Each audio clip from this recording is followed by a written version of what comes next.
যত নবী রাসূল পৃথিবীতে এসেছেন এবং আল্লাহর যত প্রিয় বান্দাগত হয়েছেন, তাদের প্রত্যেকেরই জীবনে কম বেশি দুশ্চিন্তা এসেছে।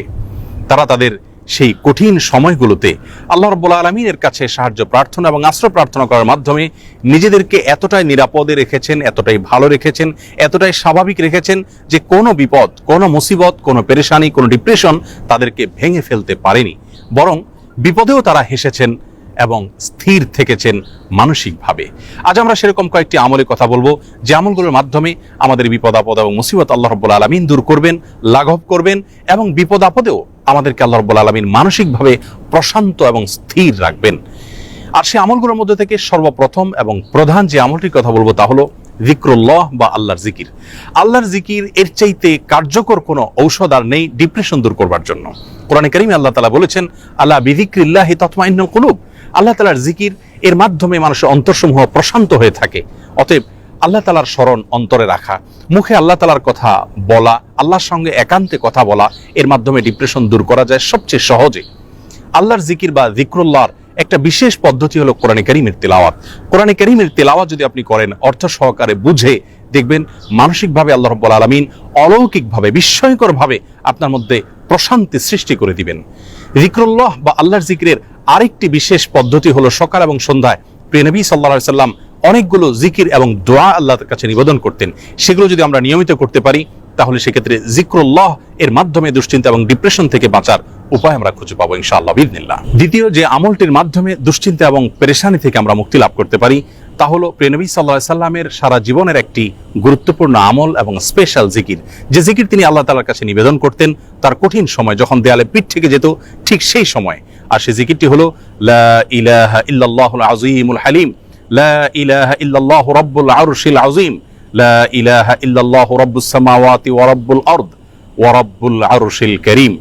এই জিকিরের মাধ্যমে আল্লাহ রাব্বুল আলামিনের একত্ববাদের স্বীকৃতি, আল্লাহর মাহাত্ম্যের বর্ণনা করার মাধ্যমে আমরা দুশ্চিন্তা এবং পেরেশানি থেকে মুক্তি লাভ করতে পারবো ইনশাআল্লাহ বিইذনিল্লাহ। তৃতীয়ত যে আমলের মাধ্যমে আমাদের বিপদ আপদ এবং কঠিনতম সময়ে আল্লাহ তাআলার আশ্রয় প্রার্থনা করতে পারি, দুশ্চিন্তা থেকে মুক্তি লাভ করতে পারি, সে দোয়াটি প্রিয় নবী সাল্লাল্লাহু আলাইহি সাল্লাম সারা জীবন নিয়মিত পাঠ করতেন।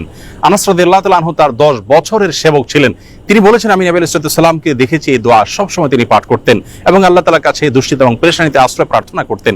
আর সে দোয়াটি হলো আল্লাহুম্মা ইন্নী আউযু বিকা মিনাল হাম্মি ওয়াল হাযান ওয়াল আজজি ওয়াল কাসাল ওয়াল বুখলি ওয়াল জুবন ওয়া দালা'আদ দাইনি ওয়া গালাবাতির রিজাল।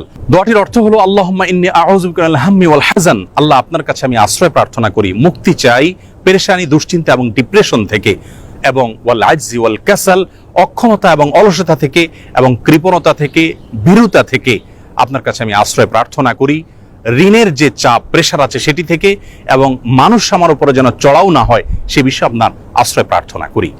চতুর্থত যে আমলের মাধ্যমে আমরা দুশ্চিন্তা, পেরেশানি এবং জীবনের কঠিন সময় আল্লাহ রাব্বুল আলামিনের স্পেশাল সাহায্য পেতে পারি তা হলো সালাত। সালাত হলো আল্লাহর সঙ্গে সংযোগ স্থাপনের সবচাইতে সহজ মাধ্যম। প্রিয় নবী সাল্লাল্লাহু আলাইহি সাল্লাম বলেছেন, সহিহ মুসলিমে বর্ণিত হয়েছে, আকরাবু মা ইয়াকুনুল আবদু মির রাব্বিহি ওয়া হুয়া সাজিদ, বান্দা যখন সিজদায় চলে যায় তখন আল্লাহর সবচাইতে নিকটতম অবস্থানে সে চলে যায়, আল্লাহর সবচেয়ে কাছাকাছি যেতে পারে। এজন্য প্রিয় নবী সাল্লাল্লাহু আলাইহি সাল্লামের সারা জীবনের অভ্যাস ছিল, সূরা আবু দাউদে বর্ণিত হয়েছে, কানা ইযা হাযাবাহু আমরুন ফাযাআ ইলা সালাহ। প্রিয় নবী সাল্লাল্লাহু আলাইহি সাল্লামের জীবনে যখনই কোনো সমস্যা দেখা দিত তিনি সালাত আরম্ভ করতেন। এজন্য দুশ্চিন্তা থেকে মুক্তির জন্য সালাত এটি অতুলনীয় আমল, এর সঙ্গে অন্য কোনটির কোনো তুলনা চলে না।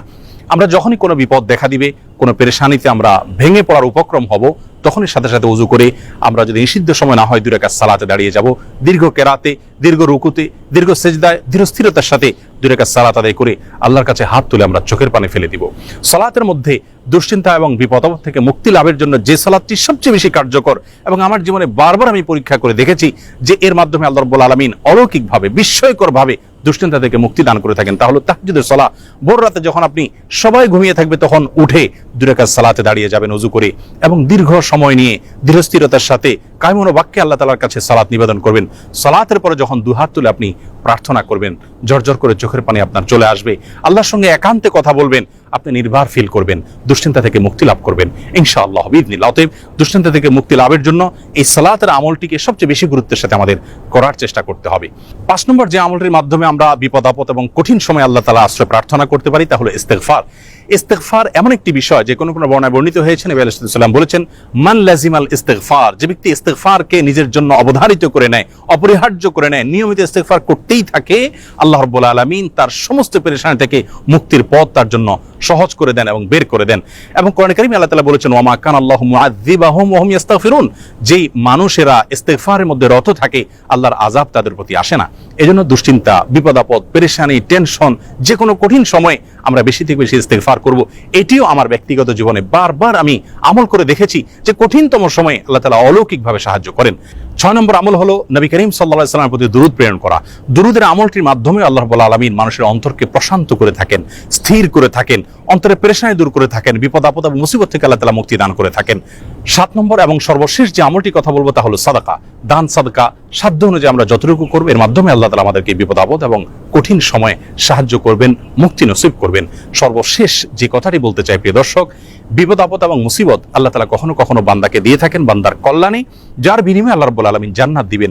দুনিয়াতে যদি সারা জীবন আমরা কষ্ট করি, বিপদে থাকি, মুসিবতে থাকি, আর এর বিপরীতে যদি চিরকালের জন্য, অনন্ত অসীম কালের জন্য জান্নাত আমার হয়ে যায়, তাহলে এটা কিন্তু আমার লাভজনক বিনিয়োগ হলো। এটি আমার জন্য কোনো লস বা ক্ষতিকর কোনো কিছু নয়। এজন্য দুশ্চিন্তা বা পেরেশানি যদি কোনো কারণে দূর না হয়, নিশ্চিতভাবে একজন ঈমানদার মনে রাখবেন যে তার মাধ্যমে আল্লাহ রাব্বুল আলামিন তাকে মহা কল্যাণের পথে নিয়ে যাচ্ছেন। আল্লাহ রাব্বুল আলামিন কঠিন সময়গুলোতে আম্বিয়া আলাইহিম সাল্লাতু ওয়াসসালামের মতো সবরে জামিল বা উত্তমভাবে সবর তথা ধৈর্য ধারণ করার তৌফিক নসিব করুন। সকল বিপদ আপদ, সকল দুশ্চিন্তা এবং পেরেশানি থেকে আমাদের সকলকে মুক্তি নসিব করুন। আসসালামু আলাইকুম ওয়া রাহমাতুল্লাহি ওয়া বারাকাতুহু।